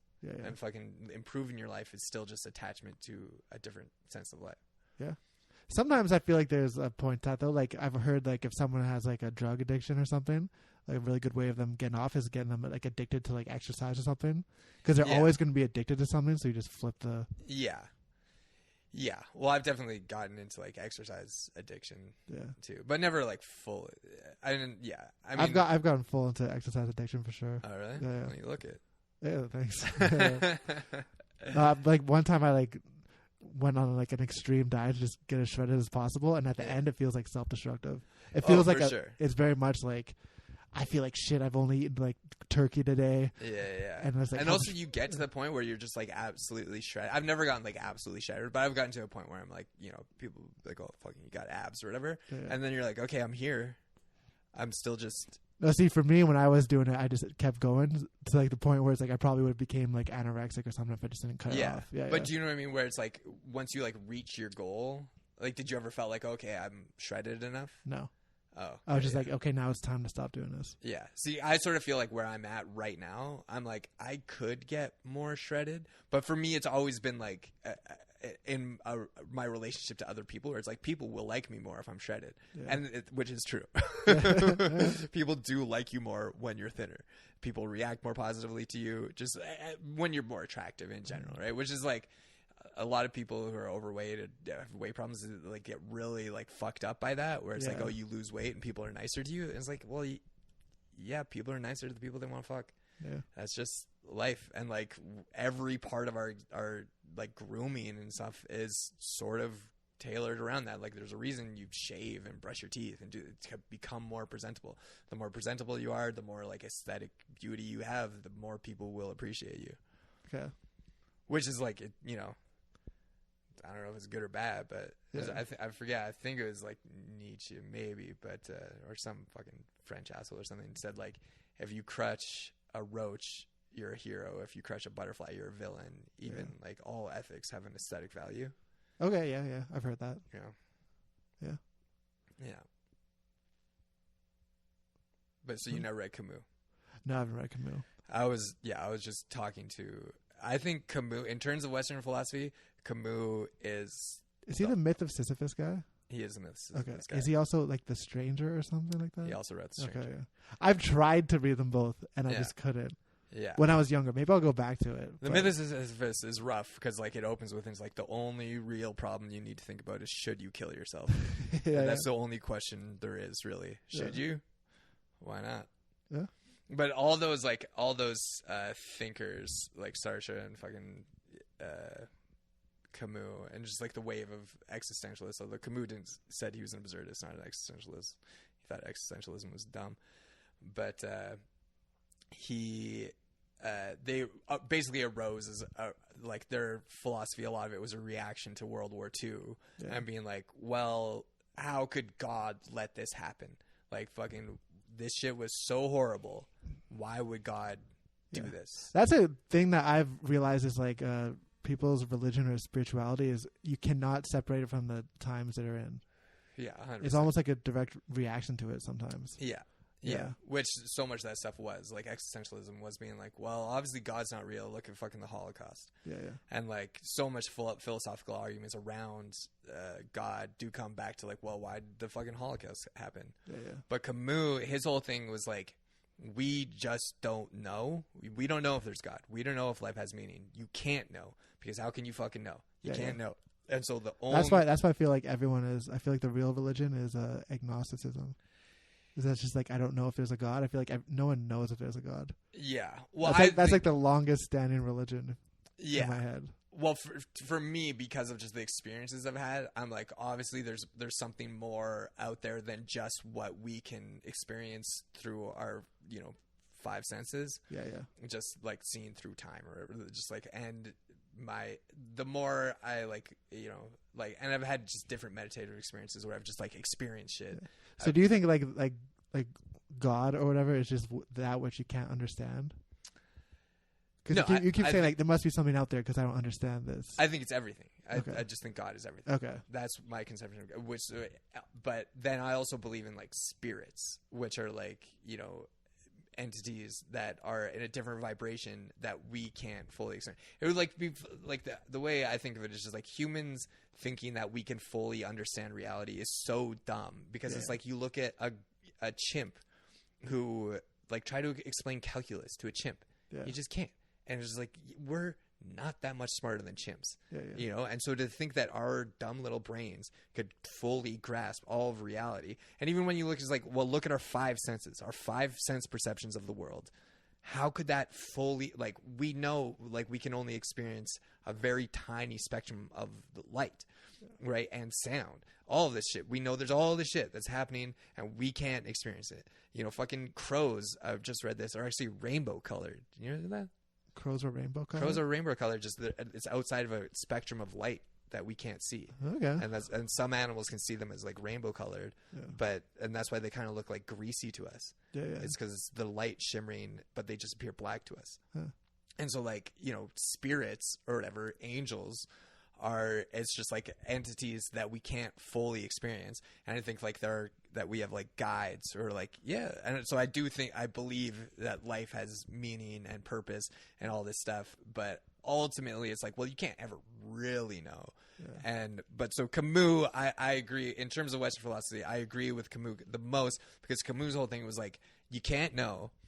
And so, but you shouldn't kill yourself because if you fully embrace just not fucking knowing, and I think this is where he sort of slips into like Buddhism a little bit, where without necessarily really realizing it, is like, because if you abandon all hope of meaning, all of that shit, then you're still just alive and it's sick, and it's like a way of sort of achieving no thought. So do you agree with that? You think that's I agree with him in one sense, but I do think like, I feel like I know that there's this other shit, just spirits and all this other shit. But do you feel like you should give up trying to understand that? Well, no, because I do believe in like all this spiritual bullshit, right? Okay. And so but you don't understand it.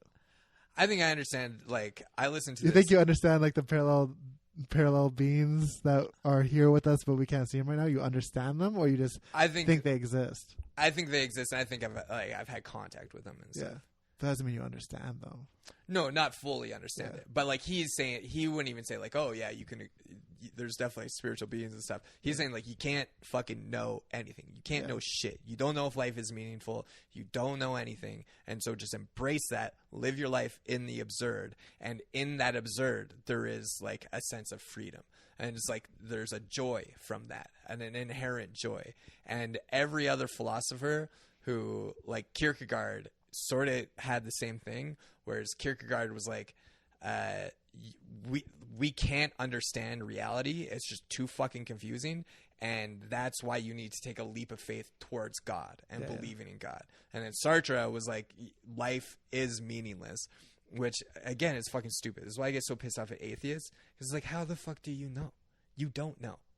The same way you don't know if there is God, you don't know that there isn't. And I feel like so many atheists think that they're taking the logical position of being like, well, you can't prove it. It's like, you can't prove it. Yeah. We both can't prove it. So you thinking, it's like, it's fine if you want to be an atheist and everything that leads me to believe there's no God, there's nothing. It's like, fine.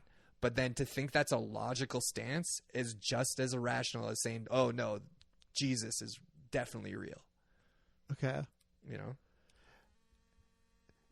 Yeah, I guess I don't know the definition between atheism and agnosticism. I feel like agnosticism is you just don't know. Atheism is like definitely there's no God.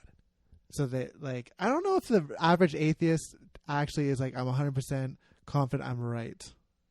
Do you think so? I've met a lot of them. Okay, I guess that's actually true. Yeah, I mean, I was like that as a kid, so I guess because atheism, like, if you're not confident, then you're agnostic. Okay, but even like the average like religious people have doubts. Like, so with like a Christian who's like, I believe in God, but I don't know about all the rules or whatever, is he like an agnostic Christian? Yeah, I think to some extent. Okay, all right.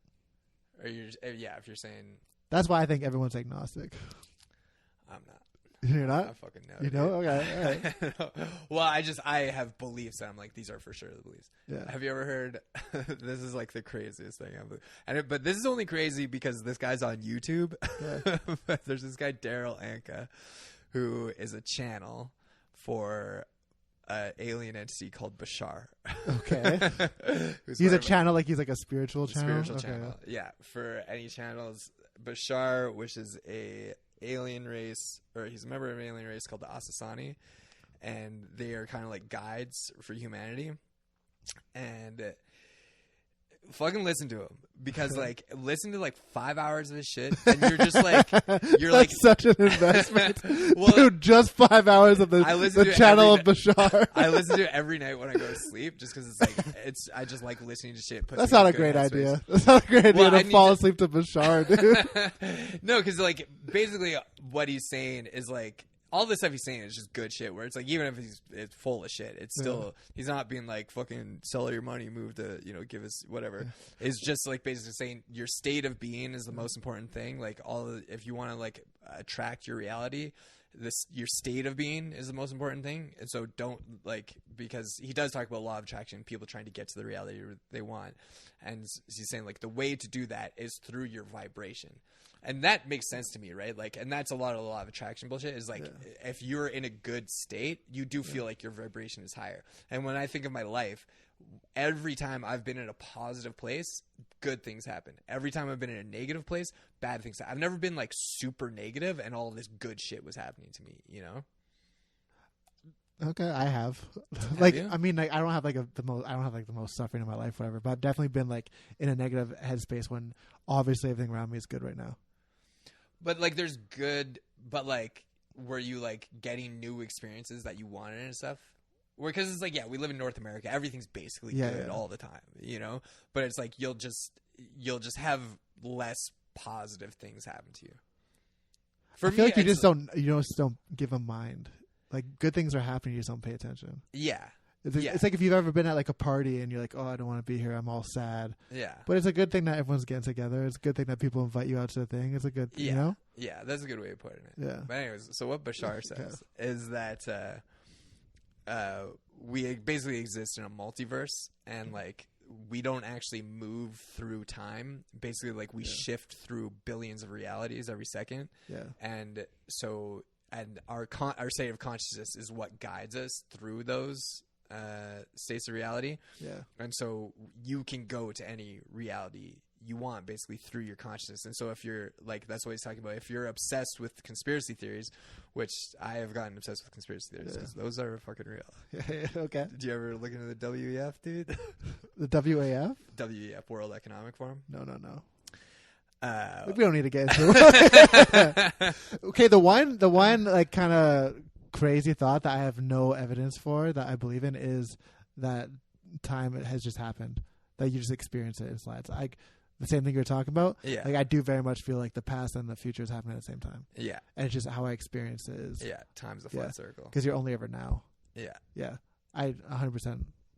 I don't have any logic for that. Yeah. Besides, it just feels right. Yeah. So what's your spiritual beliefs? Do you have any? I'm like agnostic, but I spend in the last couple of years, I've like really dug deep in like actual like religious texts. Yeah. Like I've like read like the Bible, I've read the Quran, I've read like the segments, not the whole polycanon, but like large segments of the polycanon and stuff, like the Bhagavad Gita and all that stuff. Yeah. And just because like I spent so long as a kid, so like when I was like a young kid, I was Catholic and I believed in it, and there was a falling out with that whole thing. Yeah. And then I was kind of edgy atheist or whatever, but I would still have conversations about like, oh, what, like with my friends, like, oh, what do you think is actually going on? All that stuff. Yeah. And then I had my like hippie kind of LSD phase where it's like, oh, I know what's going on because I took mushrooms and I feel it and then whatever. Yeah. And then I moved through all these steps, and then like the last like little bit, I was just kind of like nothing. Yeah. And then I was like, I don't know, I just like returned to it because I started dating like a Christian too. I started dating like a Christian, and he's like gay guy, so he's Christian. So it's like, what the fuck? Yeah. And then he was like a different, and I hadn't like even like addressed Christianity in my life for so long. Mm-hmm. So it was almost like seeing him do stuff was kind of reminding me of like when I was a kid or whatever. Yeah. And I was kind of like, oh, I kind of forgot about this part, and like the way he does it is different than the way I do it or whatever, or I did it when I was a kid. Yeah. And then so then I got into, I like read like the Gospels again. I was like, this is not what I remembered. Yeah. And I would read other things, and I was like, and I just like kind of like reacquainted myself with it. And I almost for a second I was like, oh shit, am I returning to this? Is this going to be real? And then I just went back to the same thing before. Yeah. I'm kind of like the agnostic, like, oh, this is just kind of missing the point. Yeah. And then, but through that whole process, and this has been a few years, then I would go like, okay, so I read that, so I'm going to read the Quran. What do they say? I'm going to read the Gita. What do they say? And just the engagement with the text and like the thoughts that come up as you think about this is bringing me to like more of like a spiritual state again, as opposed to just dismissing it all. Yeah. Yeah. So without buying into the truths that they claim, just being part of the conversation almost. Like when I like read like the Bible or something, I see it as like I'm engaging in a conversation of like thousands of years of people just trying to figure it out. Yeah. Yeah. See, what I think with like all those religious texts and stuff is because of the time they were written, like the way humans conceived of themselves and reality was so different that us reading it now, it's like almost reading a different language, where it's like our thoughts, the way we conceived of ourselves and our position to God, our relationship to God, was so different that at the time the Bible, like when it was written, might have actually led people to this like, you know, new level of understanding. Yeah. But for us, because it's the way like our because I think people do go through, basically humanity goes through constant spiritual revolutions, which is just like a difference in the way we conceive ourselves as. So I agree with that, and like how I've read the Bible now, and especially that's like supported if you like look into like the scholarship on it, is it obviously like it's not written at once. Yeah. It is written out throughout like a couple like 1,000 years. Yeah. Or like hundreds at least. Like it's debated, but like 1,000 BC to like 500 BC or whatever. Like 500 BC, like the Old Testament's like done. Yeah. And you can see the layers of how the world is changing and their relationship with what reality is. Yeah. Throughout the thing, and you can see like this part over here towards the end is in conflict with this part in the beginning. Yeah. And you can like almost like peel back like it's like onion layers. Yeah. Like in the beginning, for like the Bible, whatever, I'll get the Garden of Eden. Yeah. God's walking around. Yeah. He's a guy walking around. Yeah. And then he leads the Jews out of Egypt or whatever, and he's like a pillar of smoke leading them through the desert. Yeah. And then later on, he just becomes this thing that is in the world, but you can't see him at all. Yeah. And then he becomes outside of the world. So you can see like the development of it. Yeah. I think a lot of that shit was aliens. Yeah, I can see that. Yeah. I'm real into aliens. Yeah. As like, well, yeah, I just think like, I think humans are alien hybrids. Okay. Like different species came down. Just like when you look at fucking humans versus everything else on the planet, it's like, how did we get here? When I was younger, I thought that too. I was like convinced that aliens like made humans like splicing monkeys or something, because it's like humans aren't comfortable anywhere. Yeah. You know, like monkeys will be like comfortable in the jungle, and they're perfectly adapted for it. Yeah. Anywhere humans live, they gotta change their living situation, their clothes, like their food. Yeah. They're never comfortable anywhere on Earth. Yeah, we gotta change shit constantly. Yeah. And when you just look at like how different we are to everything else, I think like humanity is, it's basically like an alien experiment kind of, where like, all right, let's see what happens. Let's see what happens. And like, have you ever looked into like UFOs and shit and all that stuff? Yeah, but not seriously. There's just so much like evidence, and like there's this documentary that came out recently where it's like military fucking U.S. government officials being like, yeah, aliens are fucking here. The craft is, the fucking Pentagon was like, this is the craziest thing to me. The Pentagon was like, yeah, UFOs are here. We don't know what they are. They're doing maneuvers, like fucking right angle turns at 600 kilometers an hour, phasing in and out of existence. And everyone's like, crazy. Yeah. But again, it's like, well, what do? You know, it's like you still have to go to work. Yeah. I feel like people don't really get moved unless they experience something. You can't just really hear about it. Yeah. And you have to experience it. Yeah. And because like I was super, like I've seen this so often as because I've been into like conspiracy theories and all this shit. It's like, even if something is proven, a definite fact, if you tell someone something about it, like the Phoenix Lights, you know, like we have so much footage of a fucking giant fucking UFO coming down over Phoenix. The fucking newscasters and stuff are like, yeah, fucking UFO. Yeah. What the fuck is this shit? But people go like, oh, well, I don't know, because if something creates cognitive dissonance in what people's conception of reality is, they just dismiss it because it's too. And I'm someone who doesn't. And so when I hear this shit, when I, you know, listen to this guy, he's like, yeah, I'm channeling alien consciousness. I'm like, all right, let's give it a shot. Let's see what he's saying. Does it make sense? And everything he's ever said, I'm like, he never slips up. I listen to so many YouTube videos of this dude, and he's always on point. But like the Epstein thing, because after the first time Epstein got arrested, and he got convicted of child sex trafficking, was hanging out with all these celebrities, fucking Bill Gates and shit. After he got convicted of sex trafficking minors, was still friends with all the most famous people in the world, got to serve out his sentence from his home during the Trump administration. The fucking attorney general gave him a sweetheart deal where it's like, oh, you're sex trafficking minors? You can just stay in your mansion for most of it. 8 months, whatever. And I was telling people about this. I was like, there is a billionaire sex island where fucking all the world's most famous celebrities and like, you know, politicians are having sex with fucking 15-year-olds. And people are like, you're insane. And I'm like, it's you can look it up. But people would go, no, you're crazy. And it's like, no, it's real though. The fucking government just admitted that they've been doing weather modification with fucking chemtrails. That's another thing where it's like, what? Like, and I looked that up like in the fucking there was like fucking government documents on like the U.S. government website where it's like, yeah, we experimented with weather control in the 60s. It works. We were doing it, but then we decided, we're not going to do it anymore. And it's like, really? You're not going to use this incredibly useful technology where you could basically cause a drought in other countries as a tool for warfare? And like, even when you look in like MK Ultra, you know, the fucking CIA using acid to like do all these mind experiments and seeing if they could like brainwash people, all this shit is like, yeah, this is real, it's happening, but it just confronts people's idea of what reality is, that they'll just go, I don't believe it, you know, like I don't want to believe that. Yeah. Until it's like they're really faced with it. Yeah. Until, because most people's beliefs come from social. Yeah. Well, that's another thing where it's like people just can't take in too much at once. It's the same thing. It's like the reason, like when we're talking about, I can take it all. But you know, we're saying like we have 5 senses. We can't experience everything at once. We can't see the rainbow colors of a crow because it's beyond our perception. Like that's like everything. You just can't learn that the world is ran by pedophiles. You just can't. Yeah. It's too much at once. It is too much at once. And I think that's what we're going through right now. And do you think that's why time exists? That's why I always thought when I was in my LSD phase, is like the pedophiles. No, because pedophiles made time.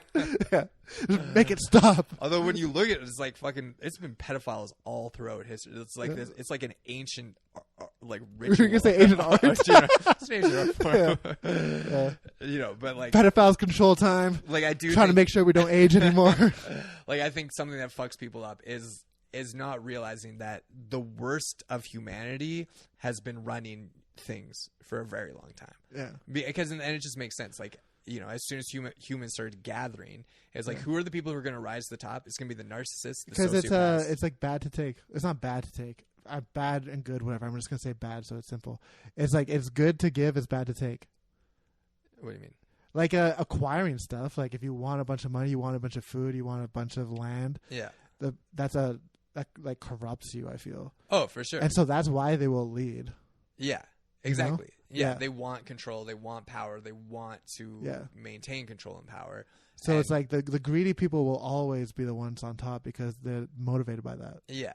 And I think they do have like access to these fucking ancient forms of knowledge and shit. Okay, and that's what's a little different. Well, just like using certain rituals. Even when you look at the news, right? The news is just like nonstop negative. Using what rituals are you talking about that they use? Well, just like sort of like subtle mind control shit, where it's like having the news just constantly pump out this negative vibration, and so people stay stuck in this negative vibration, and this negative vibration makes them easier to control and lead and shit. And if you look at what we get taught in schools, even the very nature of school itself is just like basically teaches people how to be a worker, right? It doesn't teach us how to be like fully realized people or to create a good society. It's just like fucking go here, learn math, leave. Yeah, because I don't know if you can like teach that. Can you teach someone how to be a fully realized person? I think we could do a lot better job than we are now. True.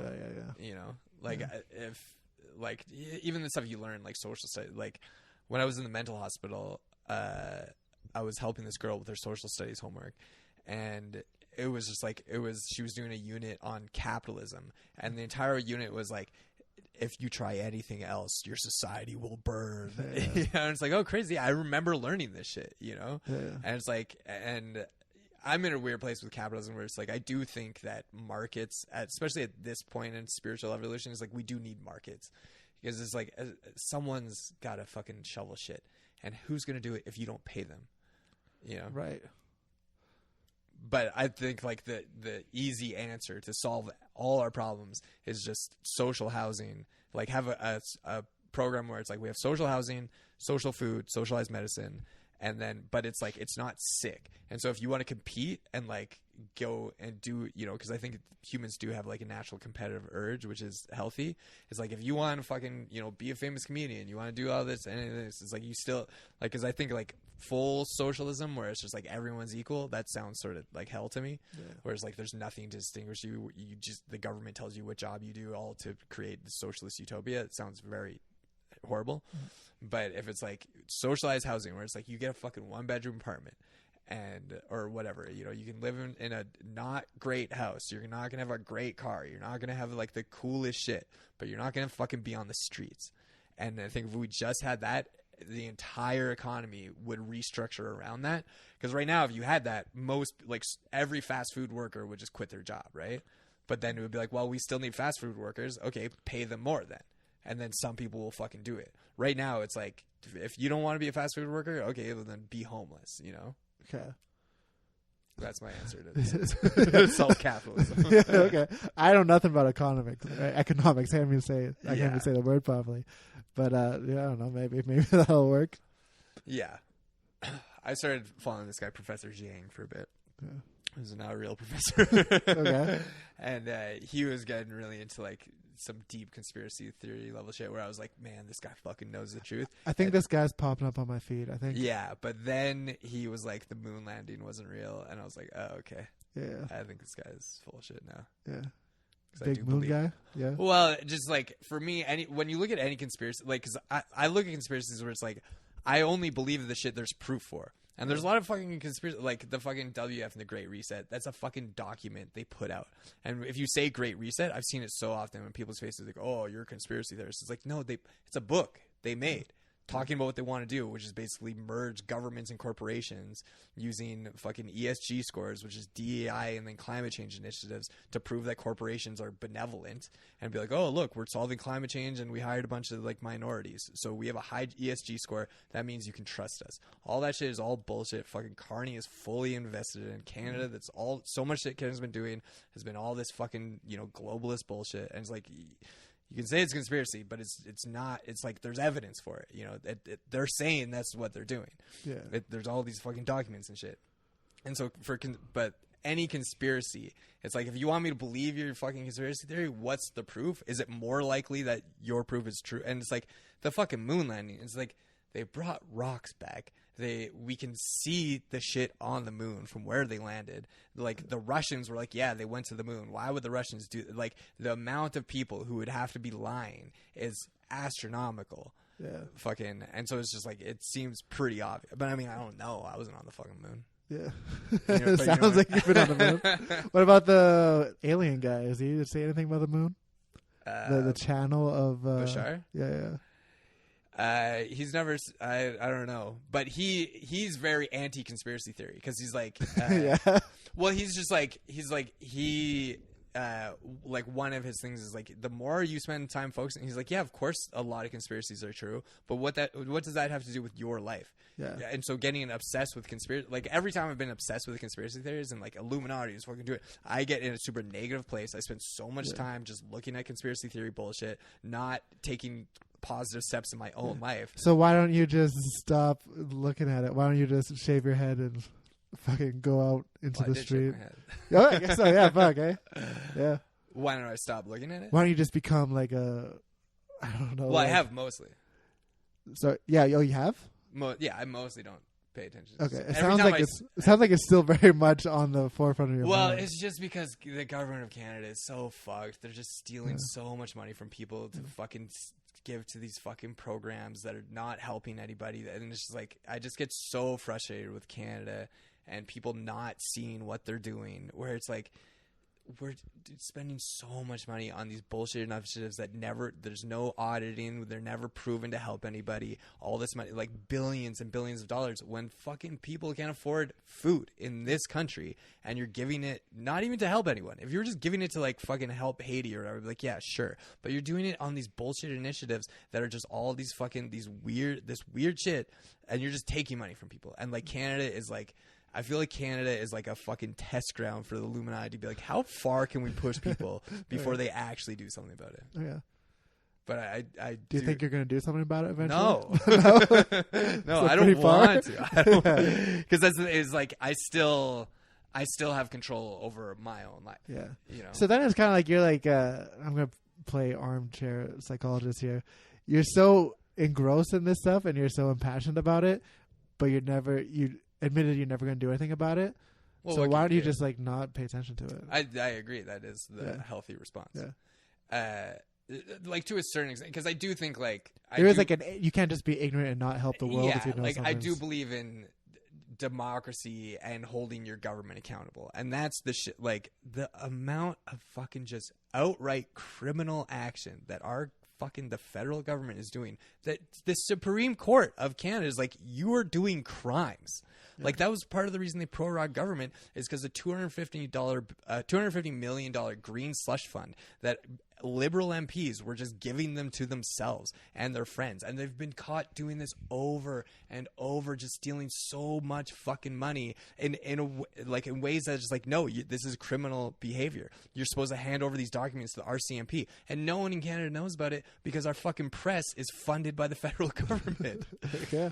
And then you were not allowed to share news on social media in this country, which also seems like the reason they said is because like, oh, Google has to give us money to share news documents or like news articles. You have to pay like fucking Canadian, you have to like pay the CBC or pay Canadian news sites if you want to share articles, not Google, on Facebook or social media. And so, but then that made it so you can't share news on fucking social media in Canada. And so we can't share fucking any articles about like, you know, what's actually going on in this country. And so that shit does piss me off. And I do go back and forth between that, where it's like, should I even fucking bother caring about this at all? But then it's like, I don't know, especially when you look at our slide into like totalitarianism and authoritarianism, which is like, it happens all the time. The natural state of fucking human society is totalitarian. We've spent so much more time being authoritarian and totalitarian because the people in control always want the most control.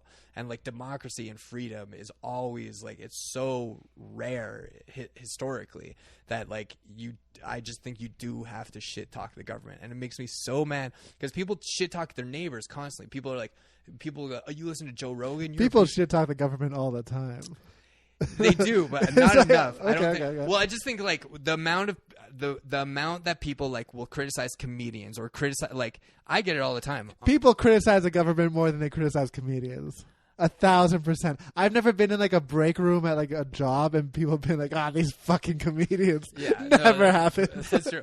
Maybe not even comedian. It's just like when I've posted clips online just about stuff that's like so very tangentially related to politics, like jokes, and the people will get so mad at me and like just like shit talk, and then there'll be like fucking 400 comment threads about people arguing about politics. And it's like, if you guys just directed all of this energy to like writing your MP or some shit, you could actually change some shit. But people are so like the political sort of, and this is like an outdated term, but like cancel culture or whatever, which sort of started in like 2015, 2016, where people really started looking at like, you know, what everyone else was posting online and be like, you shouldn't say that, you shouldn't think this, you shouldn't, you know, like, you fucking like Jordan Peterson, you like Joe Rogan, you're a piece of shit or whatever. It's like all that is like people are so focused on the individual beliefs of citizens and not as much as what their government is actually doing. And it's like the government is the one who's actually doing it. It doesn't matter what your fucking friend thinks.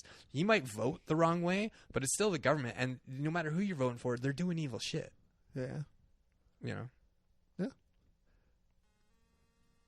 Do you think, okay, so like, yeah, you won't change the governments will control how the world goes. But on the other hand, do you not think it's more important what your buddy thinks? Because that's the world you actually like live in you live in Canada, obviously, and the government affects you every time, but like, what you think right now is a lot more affecting my life right now than what's... Actually, I don't even know if that's true. But, like, what can you actually have, like, control over? What is actually experienced in your day-to-day? Well, I think, like, specifically what I'm talking about is what people... Like, when people get mad at other people's political beliefs. You know? Not necessarily like, oh, are you a racist? It's like that. You should say, like, yeah, you're being fucking racist or whatever. Yeah. But it's like your political beliefs, because people will get mad at you for... It's like, oh, you support Trump. And it's like, okay, sure. But it's still Trump who's the problem. And like, especially these days, it's like I don't get mad at anyone's political beliefs because I'm like the information ecosystem is so fucked that why would anyone be right about anything? That's my true belief. Is like the news we all know is fucking lying to us. We've seen that over and over again. And so what do you have? Fucking podcasters. A lot of them think they're telling the truth, but they're just wrong about everything. And then you have disinformation. There's bots. The fucking governments are hiring bots to put out disinformation. Fucking our government's doing it to try to control our thoughts. Other governments are fucking doing it to try to control our thoughts about our own government. You know, it's like, why would anyone be right at anything? So if you just focus, you can't know anything. You can't really. Albert Camus. Yeah. Well, it's like accelerating in that direction, you know? It is accelerating. But this is where I go back to Bashar. Is he's like, don't focus on it. Focus on your life. And what do you want to happen in your life? Yeah. And because like ultimately you do have, you know, control. I don't know.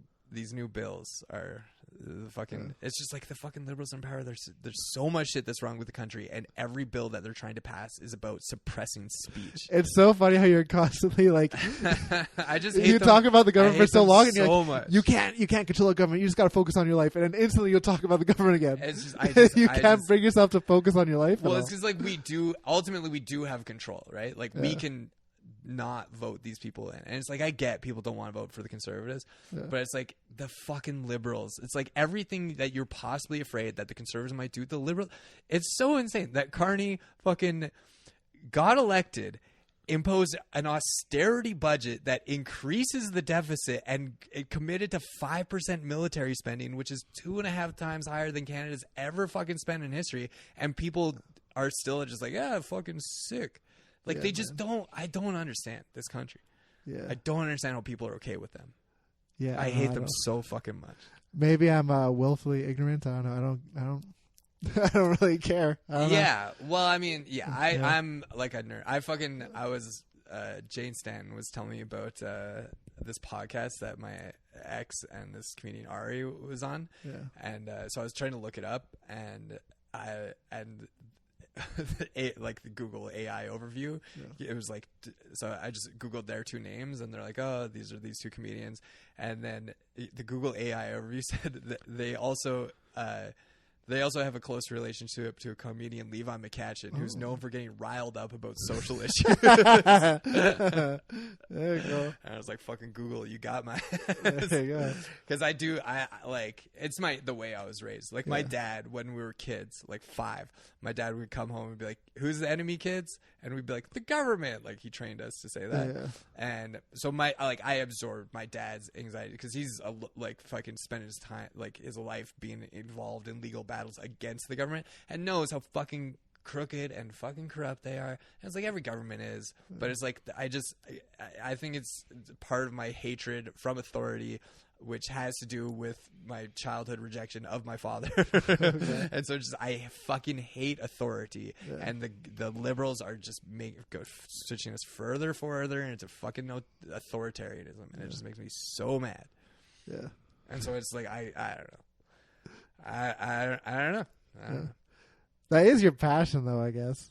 It's like, I feel like that's in the core of your being. It's not a healthy one. It's not, because it makes me so angry. Like, I have to actively detach from it. And like, and this is why I get so focused. And so like, I'll detach from that and then get like obsessive about fucking stand up, which like I have a feeling like I know I want to make sketches and whatever. And I just know for me, like, I don't want to go the road of just like fucking working the road. And so it's like, I want to develop an online presence. And so then I get unhealthily obsessed with view counts. Yeah. And so it transfers from like getting mad at the government to being like, why did it only get 2,500 views? Because especially when you see, once you've had like a few videos get like fucking 500,000 views and you see how many followers I get. Chase the dragon. You're chasing the dragon, dude. You're chasing. And even it's like, then I have friends who are like, you know, they have like fucking, actually no, everyone I know who has 100,000 followers, they're making it as a full-time stand-up. Yeah. That's all I need. Okay. It's 100K followers. What are you at now? 4,500. That's pretty close. Yeah. I mean, it's closer to zero than it is 100,000. But no, I've got ideas. I'm gonna get super into sketch, and it's just like the fucking. It's not even that hard to get that if you just do the shit the algorithm wants, which is like quick cuts. Do you want to do that though? You're just like you're just chasing another system, dude. Why don't you just see? That's my thing. Which is this is probably the worst advice ever. Okay, but I just feel like you just gotta do something that you like in hopes that it's and an effort that is in service to other people. When it's your time, if you ever have a time, it'll line up. This is what, honestly, I sort of feel like this is what the podcast is. Because it's like, we're doing like a fucking 2-hour conversation. I actually got to go right away. Like a very long conversation about and I feel like this would be helpful for people. I know that a podcast isn't going to blow up in this. Like, I'm doing this to get better at podcasting, and then hopefully when I get, you know, notoriety or whatever from something else, then this will catch on. But like, and I enjoy this. I love doing this. I love having long conversations with comedians, and like, so this is like my sort of like the passion where I'm like fucking fully don't give a shit, whatever. I'm not trying to algorithmize it. I could make a podcast where I'm like fucking reading, you know, all those bullshit Reddit, like this, am I the asshole? All that shit where it's just like fucking internet bait. But for me, the way I see sketch and the way I see clips, it's like, it is, you know, the fucking algorithm, and I do feel like, you know, slightly bad about like trying to even put out content that would make anyone spend any more time online than they actually already are. But I find some online content, I really like it. I'm like, I watch it, it makes me laugh, and anything that makes me laugh, I'm like, you know what, worth it. Even though my phone is fucking psychic poison, worth it. Because that's good, man. It's just like it's laughs. It's serving other people. It's a good thing. And then just focus on giving someone something valuable to people. You know, ignore the accumulation of power. I feel ignore the fucking governments. Ignore the money. Well, if I'm not doing that, then I'm fucking working on making AI better. I guess it's like I gotta so. Live. It's like you do have to run up against material needs. I shouldn't say ignore, but you know. For me, the whole like program making content that will do good algorithmically, it's not that complicated. It's just quick cuts, right? Just shit that will hold people's attention.